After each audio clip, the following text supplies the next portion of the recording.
Esse é o Transa Podcast. Ei, gente, bem-vindos a mais um episódio do Transa Podcast.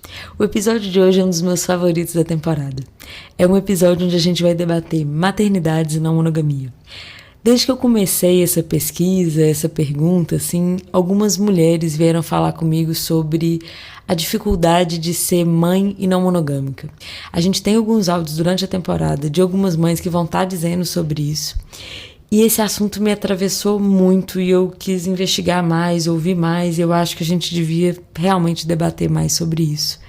E é pensando nisso que eu quis fazer esse episódio. É um episódio, pra mim, muito valioso, que me transformou muito, então até arrepio só de pensar quando eu reescuto. É um episódio que sempre me impacta muito e espero que te ajude e te atravesse também.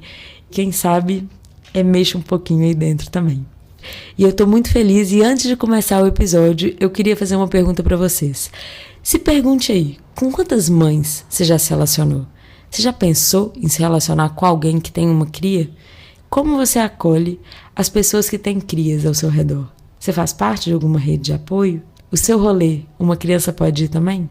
Fica aí o questionamento, Brasil. E bora começar e ouvir esse episódio.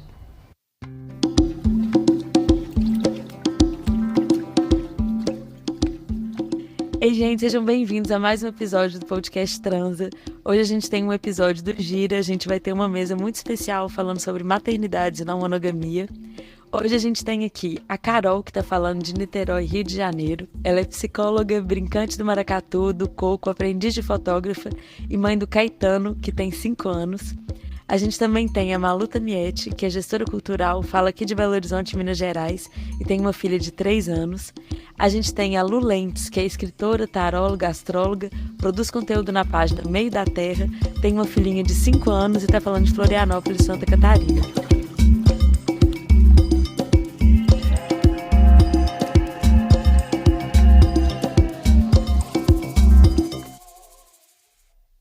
Gente, muito obrigada por estar aqui, mas eu queria começar pedindo para vocês me contarem um pouco de como que a não monogamia entrou na vida de vocês, assim, há quanto tempo faz, qual que foi o percurso, sabe? Porque é uma coisa que eu só parei para pensar agora fazendo esse podcast e me interessa saber como é que começa. Gente, eu sou geminiana, então eu vou começar falando geralmente. Por favor. Então, eu costumo dizer que eu sou não monogâmica desde que eu nasci, assim, né? Que, tipo, assim, é uma característica da minha pessoa. E antes de eu compreender isso enquanto, né, enquanto uma identidade, enquanto uma forma de me relacionar, enquanto em conceito, vamos dizer assim, os meus relacionamentos eram monogâmicos, mas tinha, tipo, traição e problemas e essas coisas por conta de eu ser uma pessoa não monogâmica, né? E aí eu comecei, quando eu era bem nova, assim, acho que eu tinha uns 19 anos, eu comecei a me relacionar com um boy. E aí a gente tava se relacionando, e aí eu, tipo, a gente começou a conversar e a gente meio que abriu a relação, assim.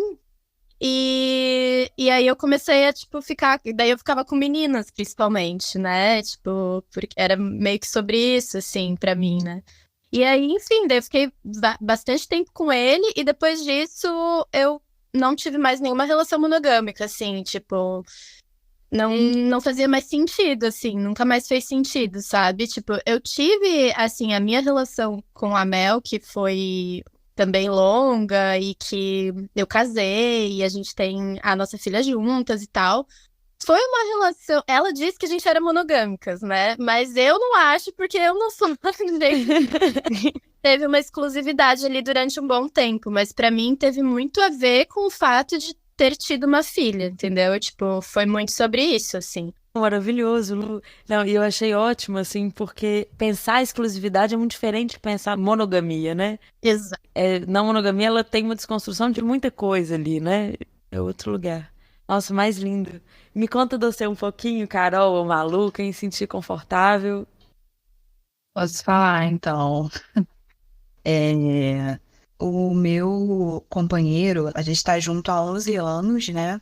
E assim que a gente se conheceu, né, trocando assim sobre outros relacionamentos, ele já tinha me dito que ele tinha vivido 2 relacionamentos não monogâmicos, né?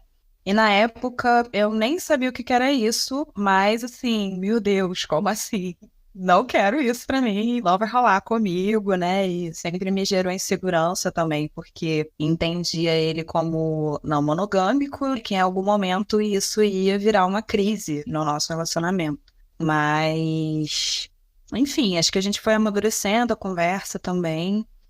E em meados de 2016, eu comecei a ficar com muita vontade de estar com outras pessoas, né? A gente estava desde 2012 juntos. E aí aquela crise, né? Meu Deus, será que eu termino? Será que o que eu faço aqui, né? Será que eu traio, né? Enfim, com ele nunca tinha rolado, com outros namorados já rolou de eu ficar com outras pessoas enquanto estava namorando, né?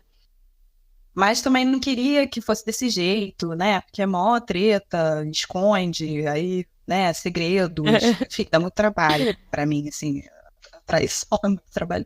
Enfim, aí eu pensei assim, cara, não vou terminar com ele porque o nosso relacionamento é maravilhoso, eu amo muito, né? Não é que eu quero que se encerre aqui para eu poder conhecer outras pessoas, né?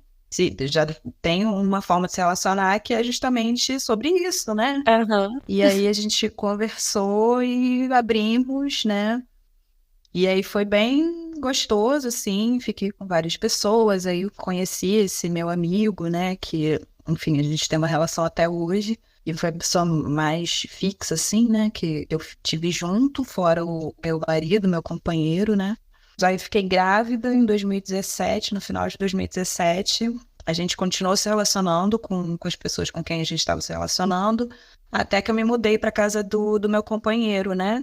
E aí a gente resolveu fechar para cuidar ali do processo da gravidez, né? Do finalzinho da gravidez e da chegada do Caetano.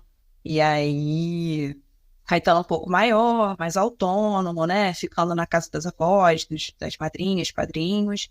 E aí a gente voltou a conversar sobre reabrir a relação. E aí foi um papo bem tranquilo, assim, né? Acho que viver junto esse processo da maternidade, da parentalidade, fortaleceu muito a gente, assim, né? E acho que me deu mais segurança, acho que para ele também, né? Que acho que as nossas questões antes do Caetano nascer, vivendo na monogamia, giravam um pouco em torno disso, assim, né? Da segurança e tal. É. Mas acho que essa coisa de receber o Caetano foi tão avassalador, e acho que a gente cuidou tanto desse processo de confiança, assim, um no outro, que para mim agora tá num outro lugar, assim, sabe? É, mas bonito, né? E acho que é uma coisa que a Lu até lançou a pedra, assim, acho que a gente vai tocar nesse assunto, assim, que tem um lugar ali desse momento da chegada e também como isso vem o antes e o depois e o durante, né? Os cuidados específicos de cada momento, que eu acho que é uma coisa super fundamental de ser pensada. A não monogamia, o lugar ou a estrutura sempre vem do contexto, né? E não deslocada daquilo, assim, não dá pra pensar uma coisa para sempre. A gente pensa de acordo com o que a gente está vivendo e o que a gente está sentindo necessidade.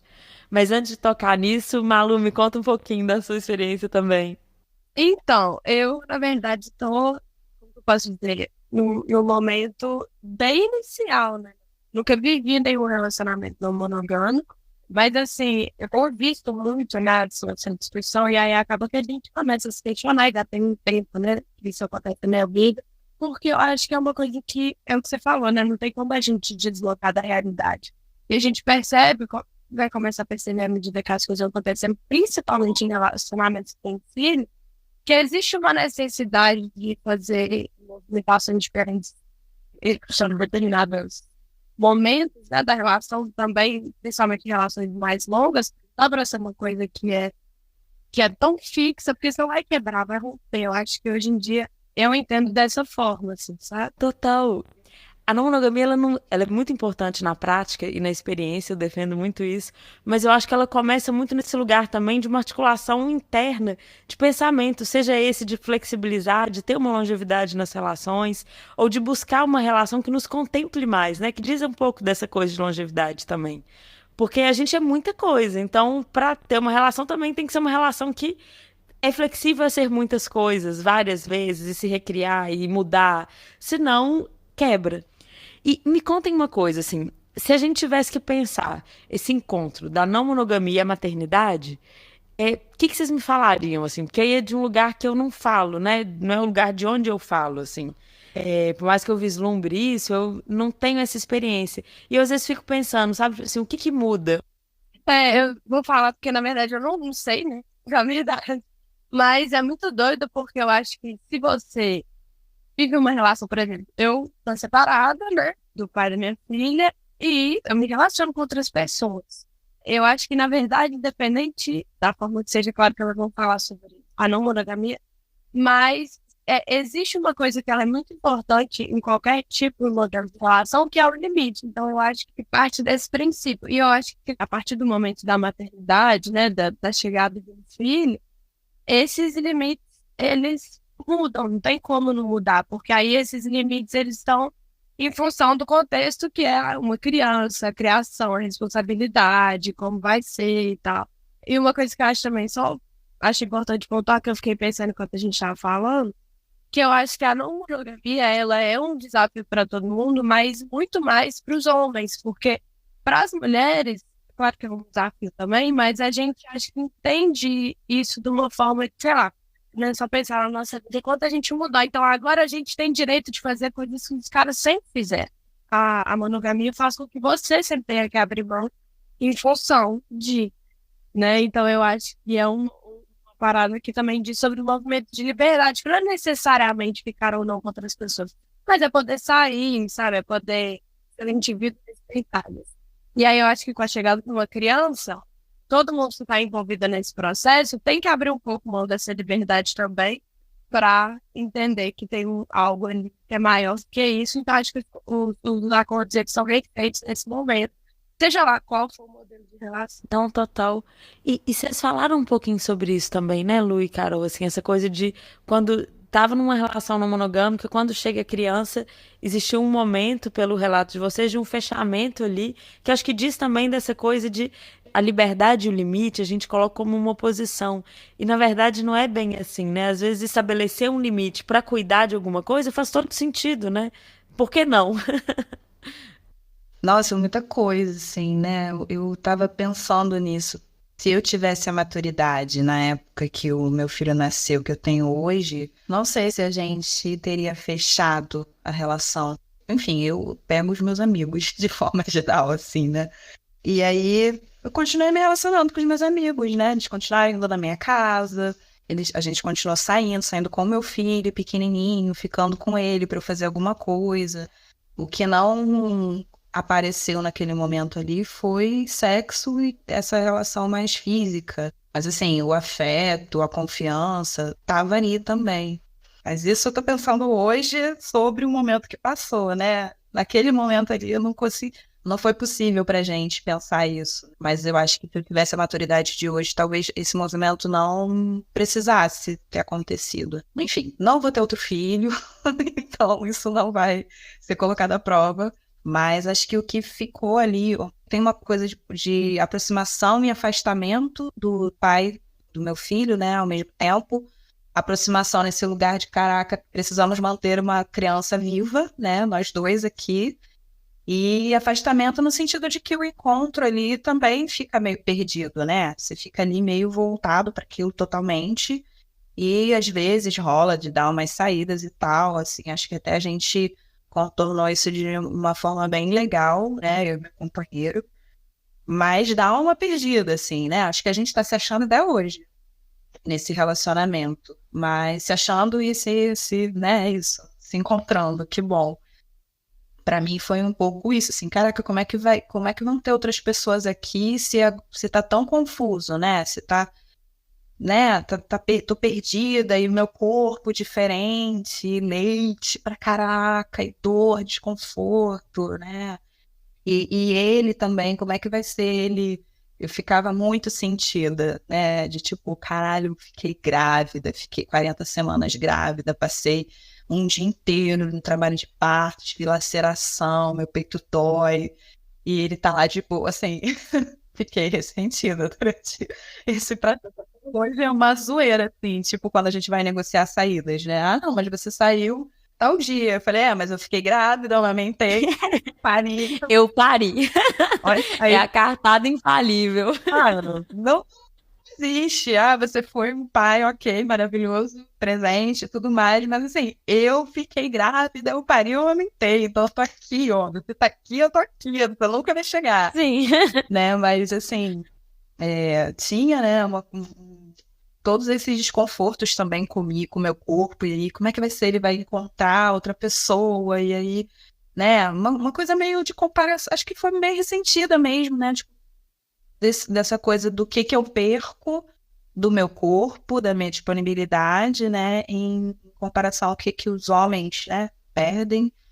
Me sentia perdendo mesmo. E aí, acho que isso também foi algo que orientou a fechar, assim, não queria lidar com mais uma insegurança, sendo que já está tudo aqui tão mexido. Mas, assim, eu gosto muito de sair. Meu primeiro Vale Night, Caetano tinha 1 mês, assim, fui pro samba com o peito todo vazando, mas Que delícia, que lindo. foi, né, acho que a gente foi se encontrando na relação, o Caetano foi ficando mais autônomo, né, disso, de passar a noite fora, de ficar com a vovó, de ficar com o Dani mesmo. Dani é o nome do meu companheiro. Foi iniciativa minha também, da gente, vamos abrir novamente, né? Porque é isso, começa aí pra sair, e aí começa aquela coisa de, oi, né? Os flertes acontecendo, o mundo, as pessoas ali coloridas e tal, e eu também querendo ir pro mundo, assim, nessa energia. Tem sido bem legal, assim, né? Mas acho que uma das coisas que pega pra mim até hoje é um pouco da gestão do tempo, sabe? Gestão do tempo com meu companheiro, com meu outro relacionamento, com os meus amigos, com os meus pais e com o meu filho, né?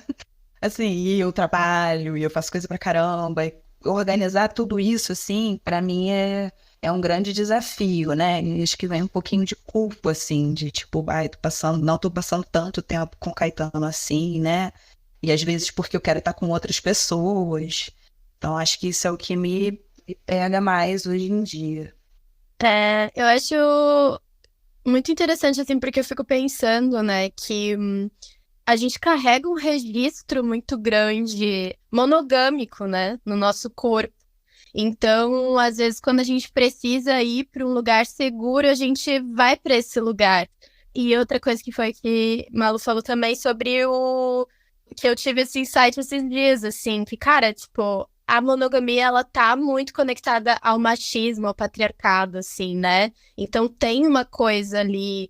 Porque é isso, eu passei um tempo sem me relacionar com homens cis, principalmente, né, e tal. E aí eu percebo hoje, assim, o quanto é forte, assim, essa questão, né, de, pra eles, assim, acabar sendo mais, às vezes, desafiador, uma desconstrução ali, né, de tipo, porque tem toda essa narrativa, essa estrutura que pra eles é o conforto também, de tipo, não, a pessoa que eu tô aqui é minha, eu faço as coisas, mas daí não sei o que, enfim, né, várias problematizações. Mas sobre a minha vida em si, tipo assim, eu e a Mel, na verdade, quando a gente começou a se relacionar, foi, eu acho que 2 semanas depois a gente engravidou, propositalmente. Que maravilhoso! A gente ficou, daí a gente passou 1 ano mais ou menos sem ficar, assim, tipo, e aí a gente pegou e não, vamos ficar juntas. E aí a gente foi morar juntas e 2 semanas depois a gente, vamos ter um filho, vamos agora. Então eu nem tive muito um processo anterior à maternidade junto com ela. Daí, por isso que eu fiquei pensando nessa questão do conforto, estar um pouco na monogamia em algum lugar, um conforto entre aspas, né? Porque o hormônio, né, a coisa toda vai trazendo um lugar de fragilidade pra gente, assim, né? A gente fica... Cara, eu fiquei completamente louca, assim. Eu surtava com as coisas, eu ficava... não com questão de outras relações, mas com tudo, assim, na vida, assim, sabe? Tipo, pequenas coisas, assim, que me afetavam demais, né? Que me atravessavam muito.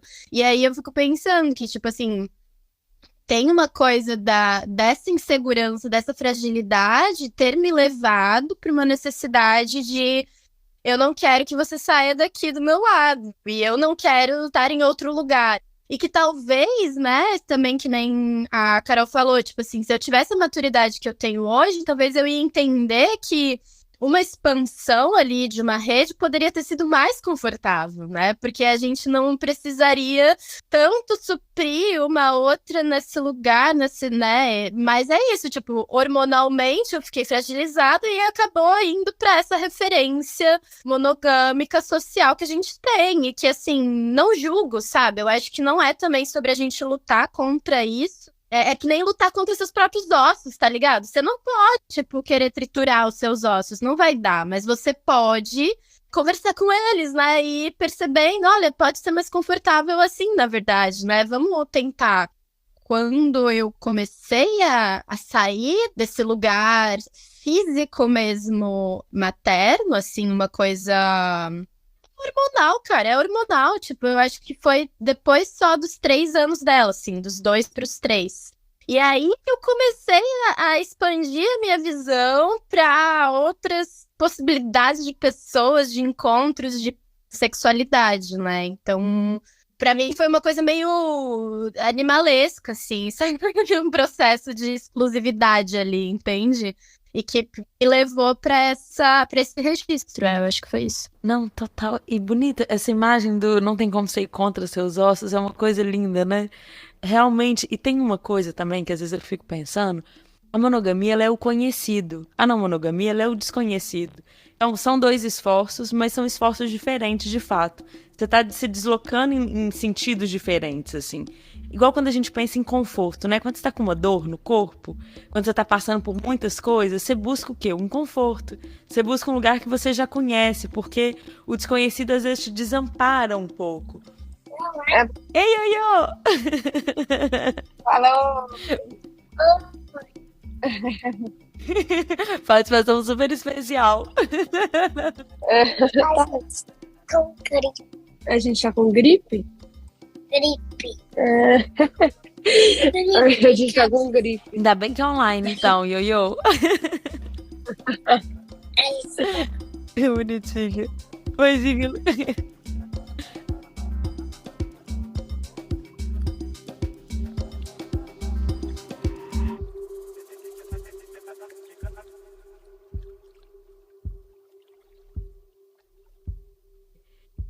Eu ia falar um negócio que eu perdi um pouco.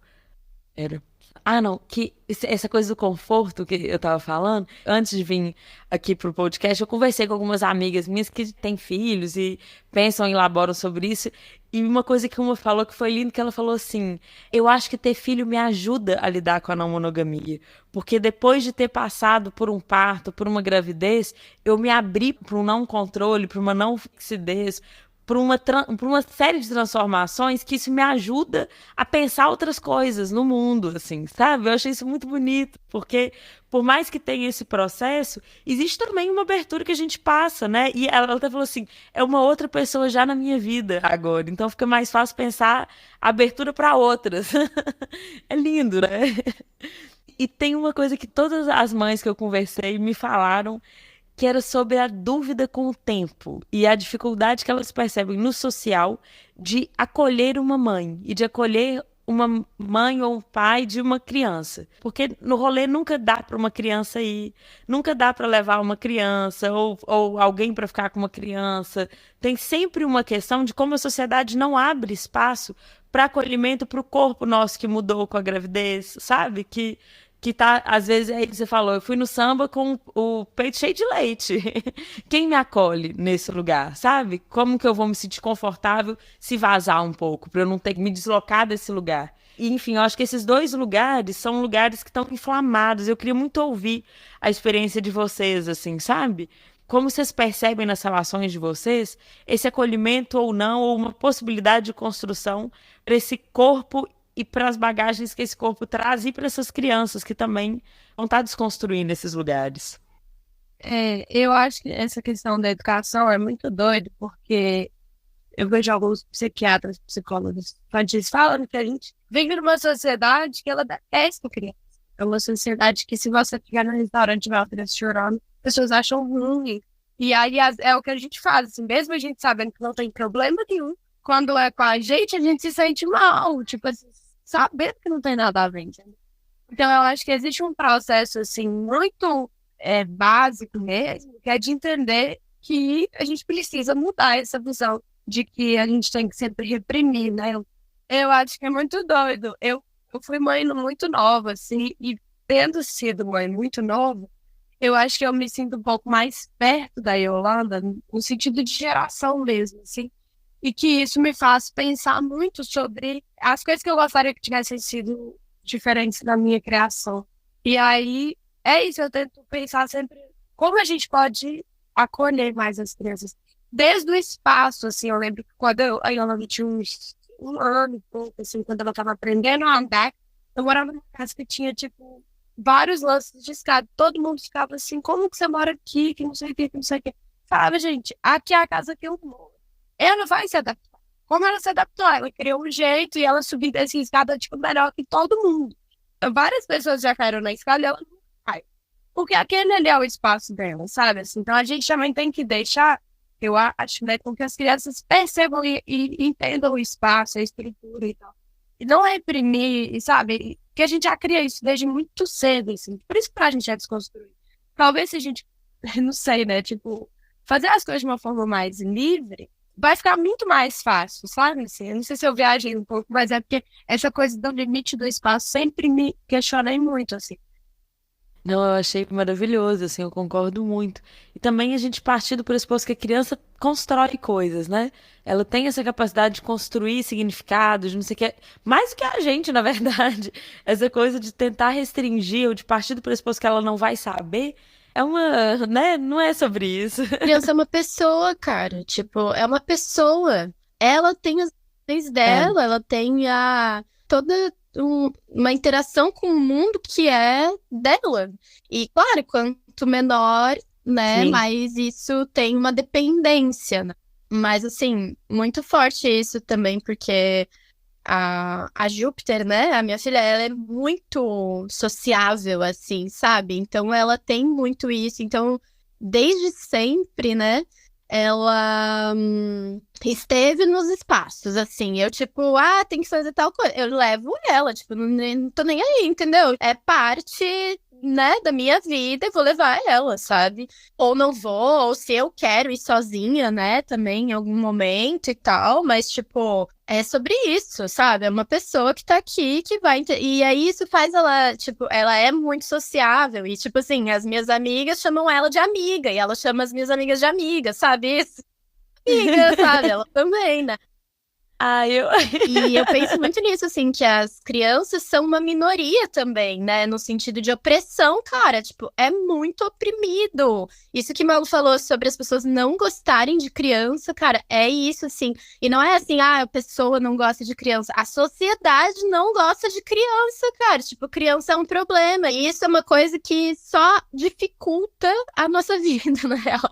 Então, se você tá com essa compreensão de rede, essa compreensão de uma coisa que seja democrática, vamos dizer assim, a democracia ela tem que considerar a situação de cada um.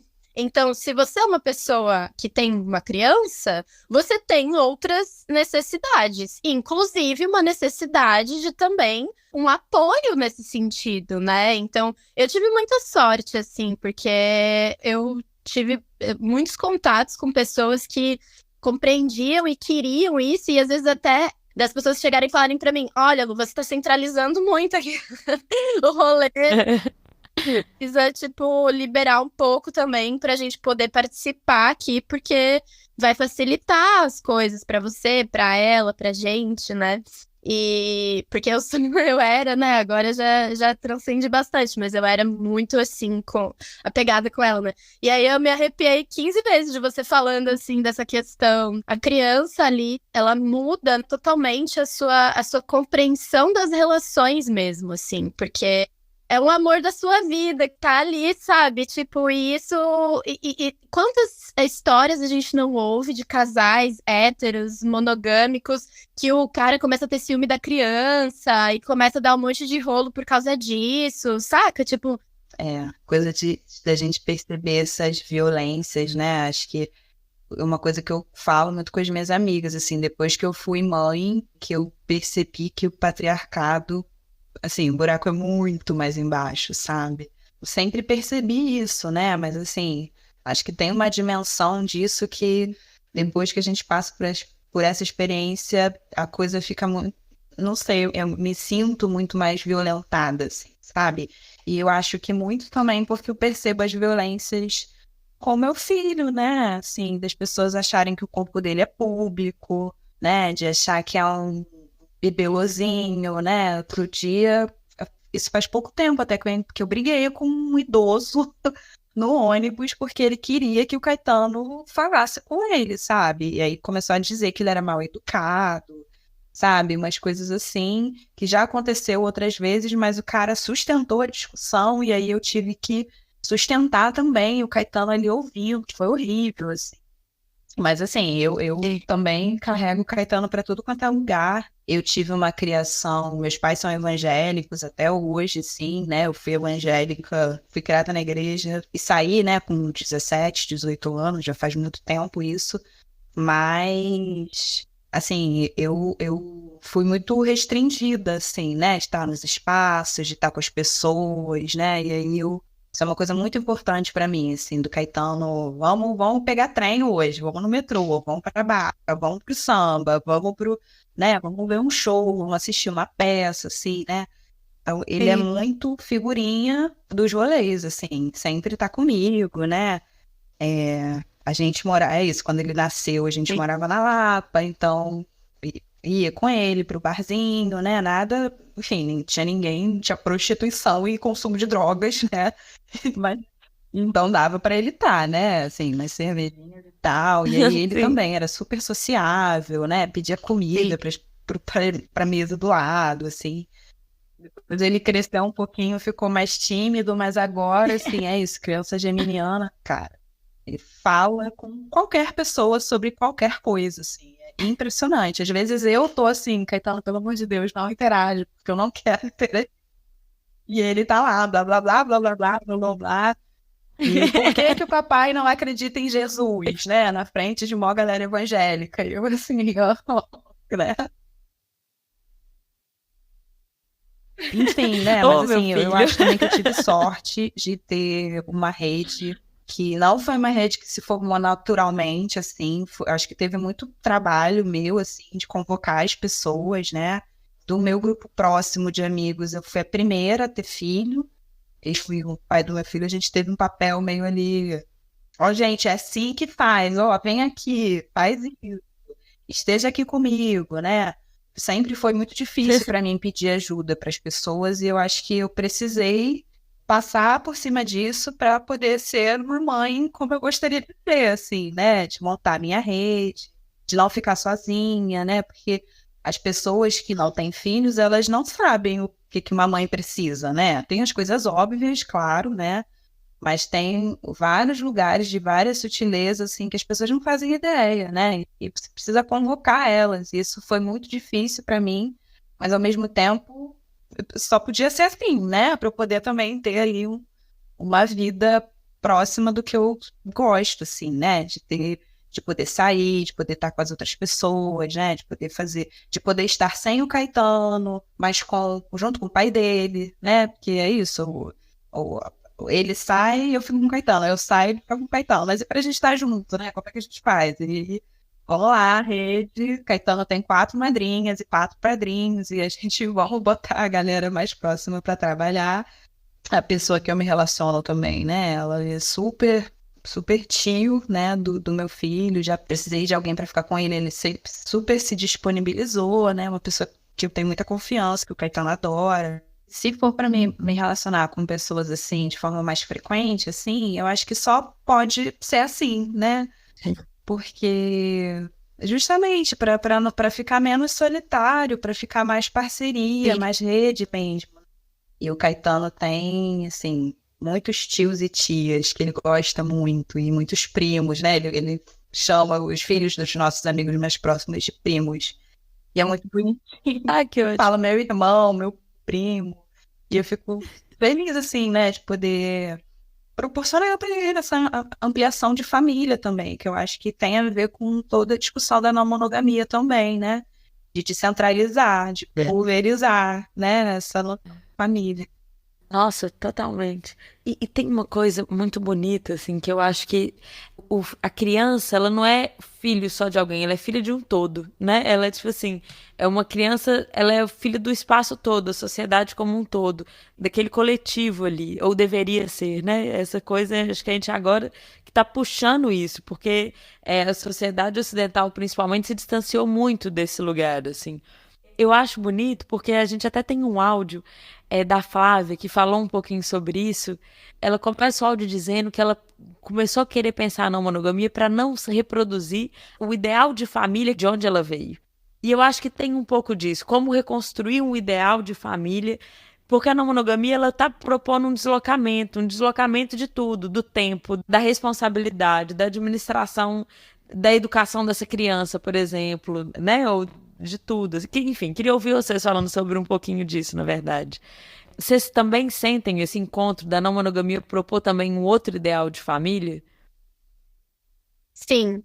E eu acho que é bem isso, assim, que é essa questão de a gente até desconstruir mesmo esse sonho patriarcal, mesmo que dentro de uma relação lésbica, né? Tipo assim, mas é uma coisa do papel ali, as duas pessoas e a criança, né? Ou as crianças, e como que, até como a casa é configurada, entendeu? Tipo, fica tudo muito dentro de né, de um status, assim, e que é uma coisa que, pra mim, sempre foi sufocante, assim, aprisionante, mas que em algum lugar eu também queria, como se eu desejasse isso, mas eu vivia sufocada nisso, assim, né, e aí, tipo, ir crescendo como mãe, né, no decorrer do crescimento da minha filha, foi me fazendo compreender isso de outras formas. E aí tem essa situação que eu contei, né, da minha rede chegar e falar, você está centralizando.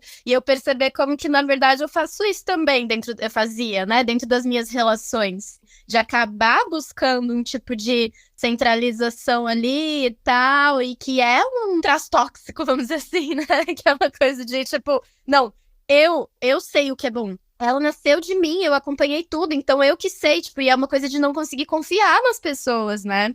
Então, mesmo que você more com uma pessoa e o filho, tipo assim, você pode estar fazendo uma reconfiguração familiar quando você tá questionando essa questão da entrega da confiança. Então, por exemplo, desde que a Júpiter nasceu, eu pari e tal, eu gestei, e a Mel tava ali, tava, né, o tempo todo, assim, perfeita, né? E eu lembro de eu pensar muito, assim, sobre, cara, ela é mãe da Júpiter.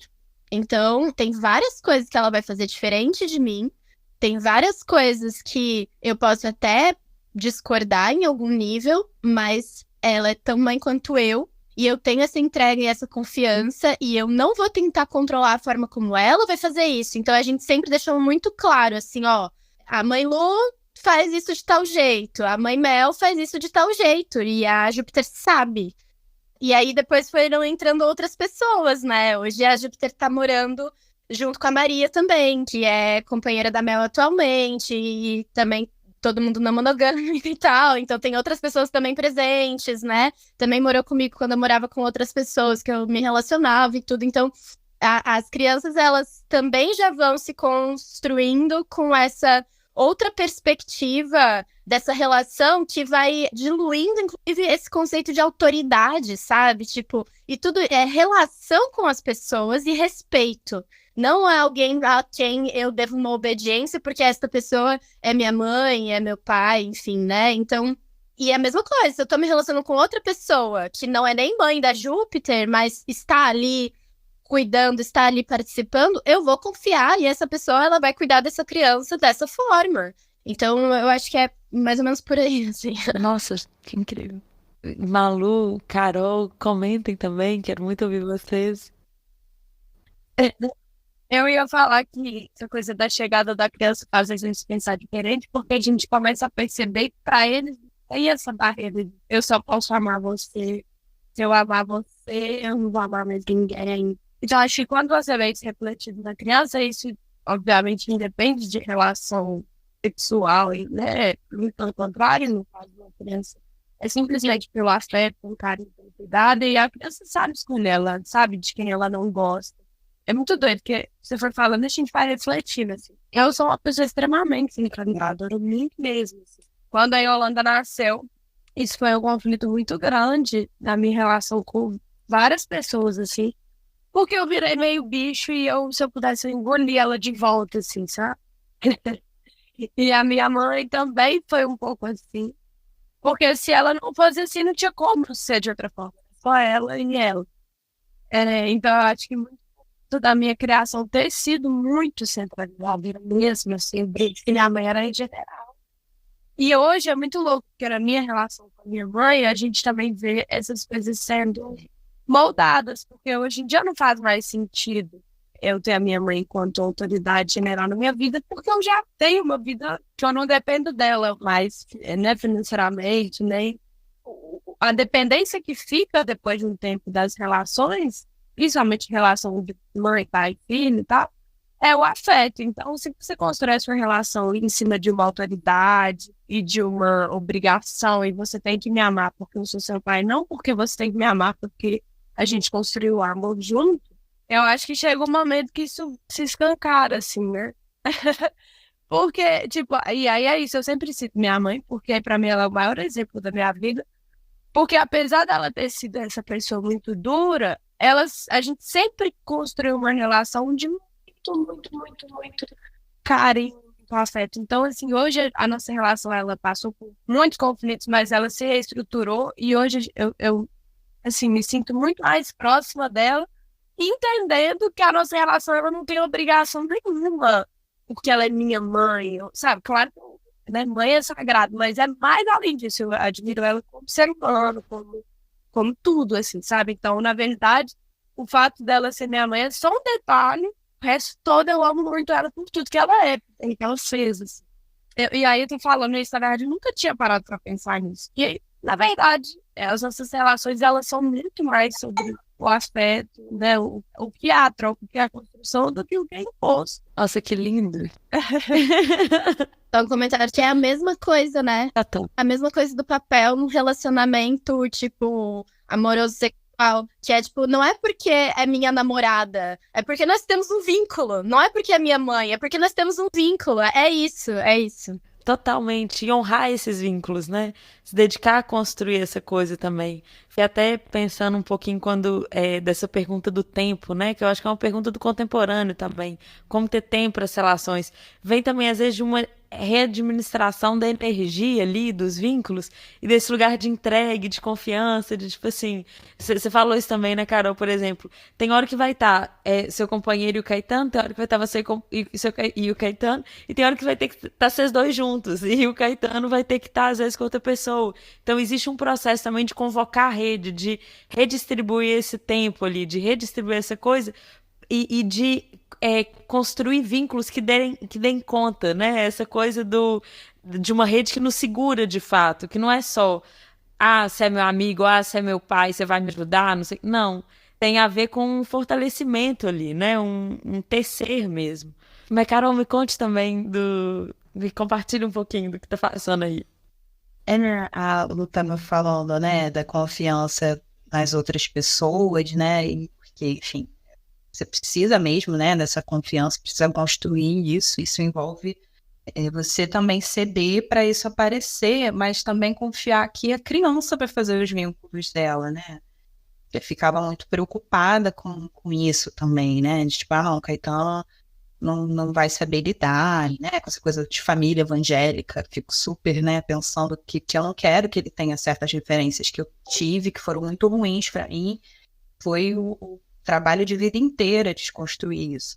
Mas, assim, ele também tem um jeito dele de lidar com os meus pais, né, assim, confiar nele também, confiar que a gente também, eu e ele, o pai dele, né, a gente também tá criando um espaço que ele também pode estranhar, com os meus pais, inclusive, né? O Caetano volta cada coisa que eu sou obrigada a me posicionar, né? O Caetano me convoca a me posicionar diante dos meus pais. É uma coisa que eu não consegui fazer em anos de análise. Que ótimo.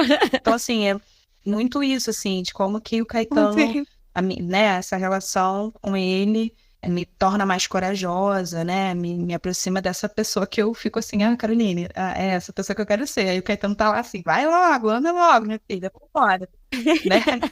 E é isso, assim, né, de expandir. Eu não sei se é expandir a noção de família, porque eu acho que a noção de família é meio ruim, né? Não sei se é para expandir.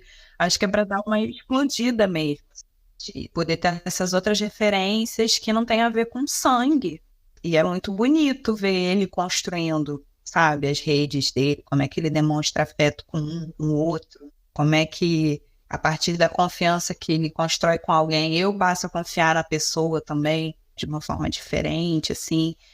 Eu posso só comentar um negócio que eu achei muito doido. Você fala que é quando o contrário acontece, né? Quando a gente passa a confiar em alguém pela confiança que o nosso filho tem em alguém. Porque existe também essa ilusão, né, de que a gente sabe o que é melhor, né? E acho que isso também vem muito da centralização. Tipo, eu gerei, eu sei, né, esse lugar. Claro, que existe um lugar de mãe que eu acho que ele é meio inerente mesmo, acontece e tal. Então, quando essa volta vem, né, que é tipo, às vezes você não confia tanto na pessoa, mas você vê que de repente seu filho se sente extremamente à vontade. E aí isso começa a fazer você mudar a sua percepção também. Isso eu acho um caminho muito da hora, assim, isso aconteceu.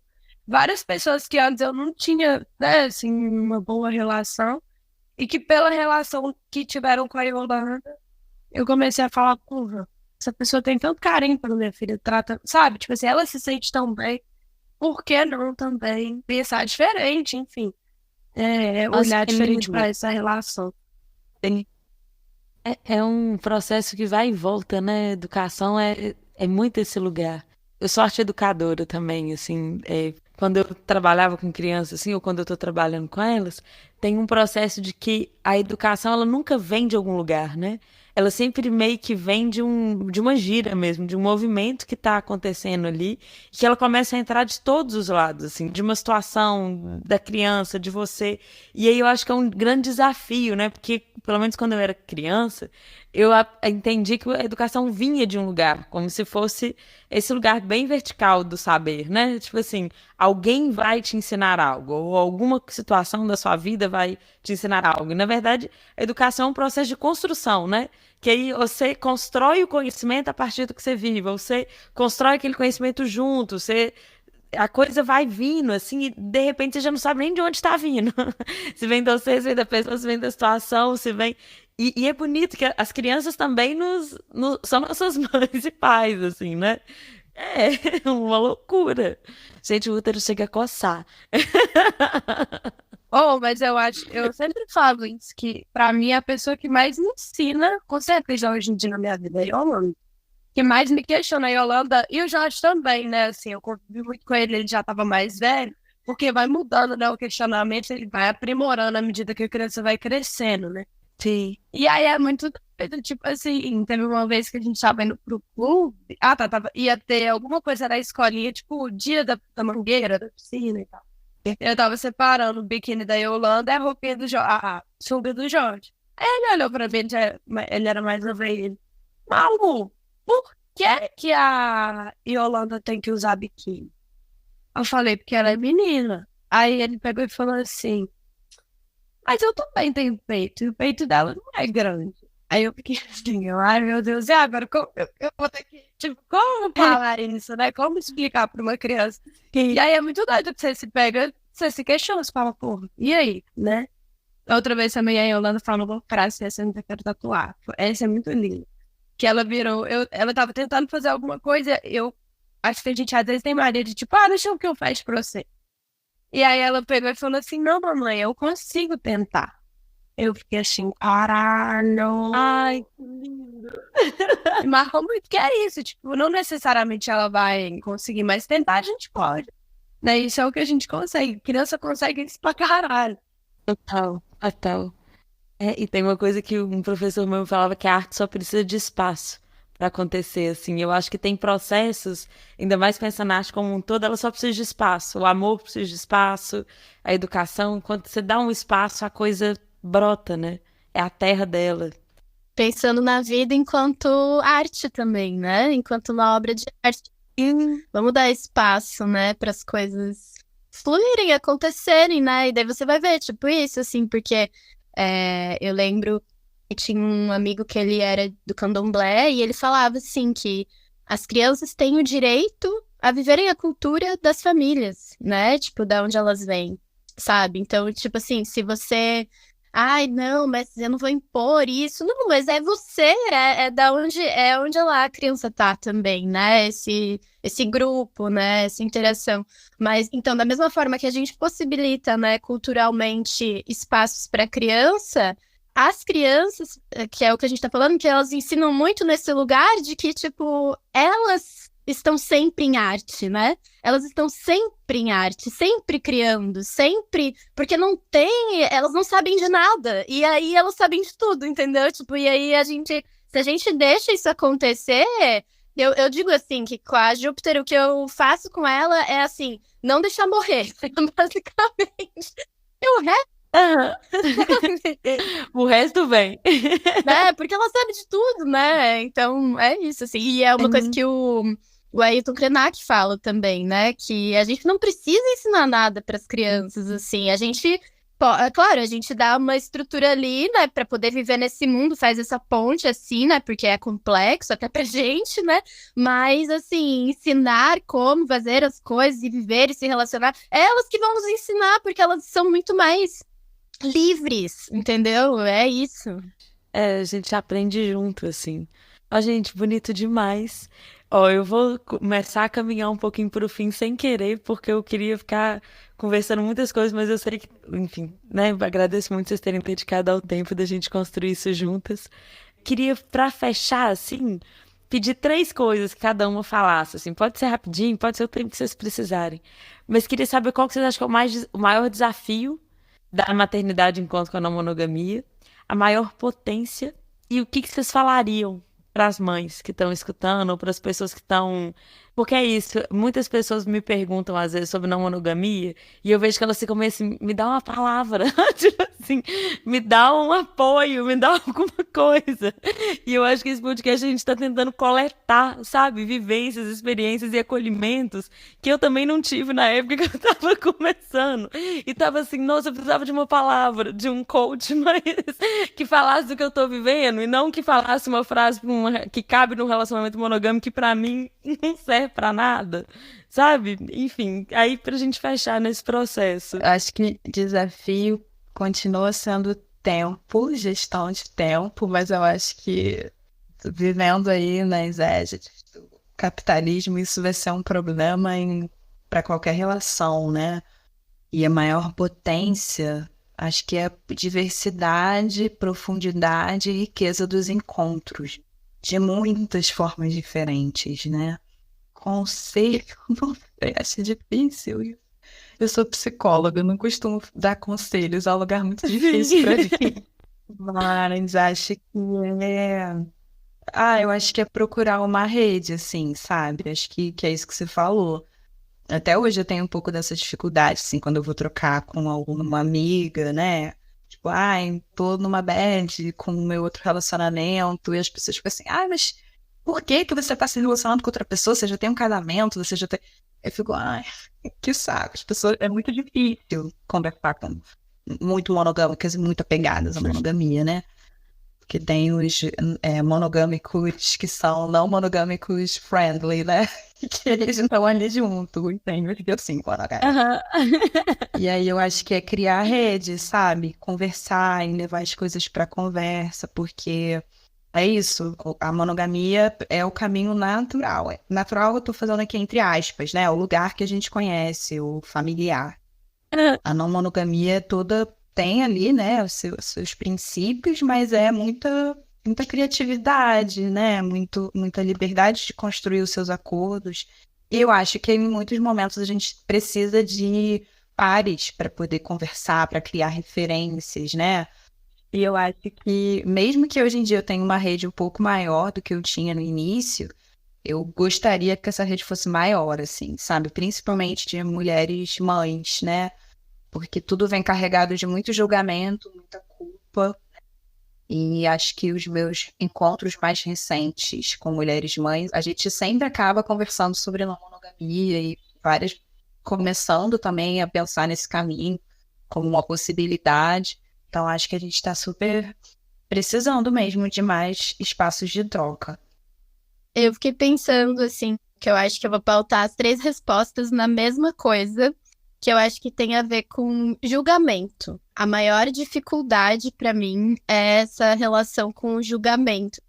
É meio bizarro, né? Como uma mãe ser não monogâmica e se relacionar com várias pessoas, como se fosse uma coisa, tipo, sei lá, promíscua, ou que fosse dar mau exemplo, ou que fosse caotizar demais a vida da criança, e a criança vai ficar sem referência de mãe, de pai, de não sei o quê, sabe? E eu tive isso desde o começo a minha filha não tem pai, né? Tipo, sempre foi 2 mães, entendeu? E é uma coisa muito séria isso, porque ela mesma, às vezes, ela fica mal, tipo, com 2 anos ela mal falava, e ela já chegou assim, e o meu pai, sabe? Tipo, porque ela via as outras crianças tendo pai, e aí fica aquela coisa, tipo, como se aquilo fosse, sei lá, tipo, muito na falta, né? O que cria falta na gente é o julgamento, assim. Então, acho que a maior dificuldade é essa. O maior aprendizado, não me lembro qual foi a palavra que você usou, é justamente também a aprender a não julgar, a não se julgar, não julgar os outros, e que é uma coisa que a gente aprende muito com criança e aprende muito dentro da não monogamia também, porque você aprende a amar, né? Você aprende a receber o que a pessoa tem pra te dar. Você não tá julgando, tentando que a pessoa faça outra coisa. Não, mas isso aí foi ruim, mas isso aí é errado, mas isso aí, sabe? Tipo, não, essa pessoa, ela é isso, eu vou contemplar isso, receber o que eu posso, ou não, se eu não quiser também, entendeu? Então, é uma escolha minha, mas a pessoa é aquilo. A centralização da monogamia, ela leva a gente a querer mudar a pessoa e fazer a pessoa ser uma coisa que a gente brisou, que a gente quer, sabe? E é a mesma coisa a criança, porque você olha pra criança e você não vai moldar aquele ser humano, entendeu? Você vai interagir com ele, né? E pode, claro, vai ensinar coisas, vai receber coisas, mas como todas as relações, né? Não é que a gente não se transforma numa relação, mas a gente tá em relação, é vivo, né? E o conselho, então, seria esse, assim, tipo, uma coisa de não se julgar, sabe? Porque tanto dentro da não monogamia, num sentido assim, sei lá, eu tenho um relacionamento e eu vou ter um date e eu quero que essa pessoa saiba de tudo e eu quero contar e eu quero compartilhar, e me deu vontade de pedir pra pessoa estar atenta ao celular caso eu me sinta ameaçada de alguma coisa, e aí eu fico tipo, ai não, mas eu não posso pedir isso, porque eu tenho um relacionamento com essa pessoa, como que eu vou... Cara, não se julga, faz o que teu coração pede, tipo, isso é o vínculo, sabe? Não se julga, vai lá e segue, porque isso é transformar. É uma coisa que pode parecer absurdo, porque a gente não tem referência, mas o coração, ele existe, que é a coisa da criança, que a criança sabe, entendeu? Então, e a mesma coisa na maternidade. Ah, mas eu não sei, será? Minha filha tem tantos anos, será que eu vou deixar ela, não sei o quê? Tipo, você sente, sabe? Não se julga, porque o julgamento, ele é a moralidade, ele é o limite, ele é toda essa carga conservadora que é o que a gente quer destruir, né? E tá na gente. Exatamente. Mas vamos conversar com isso, assim, né? Eu amei. E diga, Malu. Então, eu acho que o maior desafio, primeiro, é o entendimento. Que eu acho que eu não sou uma pessoa que consegue executar uma coisa que eu não entenda mesmo, né, como funciona, até eu desenhar na minha cabeça os limites e como vai ser. Então, esse é o primeiro desafio, assim. O que eu acho que é a parte melhor, assim, vamos dizer, é a liberdade, e aí foi uma coisa muito doida também, que a Lu falou, que é a liberdade, ela não é um oposto do limite. O limite e a liberdade, eles precisam andar juntos. Para você ter liberdade, você precisa ter limite. Não existe, tipo, essa ideia de liberdade que é tudo pode, tudo pode. Não. Não é porque aí você vai estar passando por cima de alguém, né, e de coisas que não é legal, assim. Então, eu acho que é isso. Acho que falo sobre liberdade em todas as relações e reestabelecer os limites, reorganizar os limites, assim, eu acho que é o mais interessante e que isso não precisa ferir o outro para depois vir essa conversa, sabe? Assim, acho que às vezes os limites eles precisam não ser ultrapassados e serem discutidos, entendeu? Porque quando existe essa interferência, né, aí acho que já fica mais difícil. Mas enfim, então eu acho que a liberdade é a melhor coisa. E um conselho,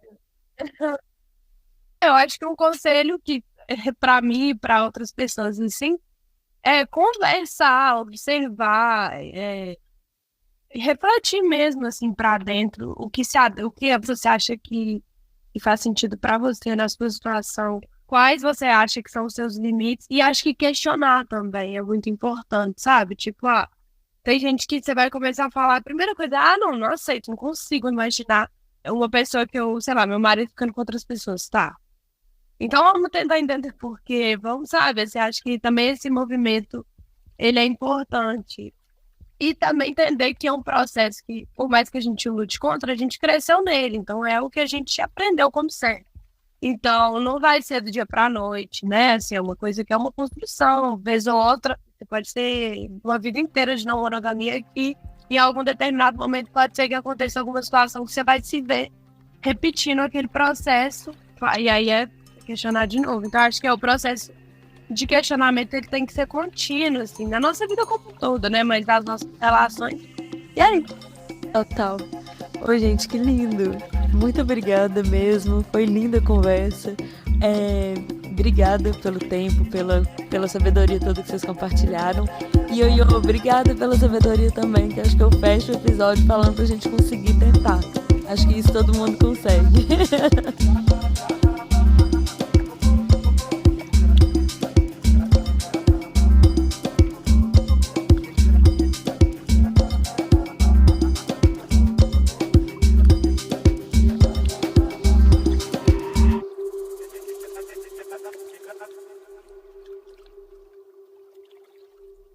Você acabou de ouvir o terceiro episódio do Transa Podcast. No próximo episódio a gente tem mais um Manda, onde a gente vai ter vários relatos, inclusive a gente vai ter um áudio muito especial da minha mãe. Espero vocês!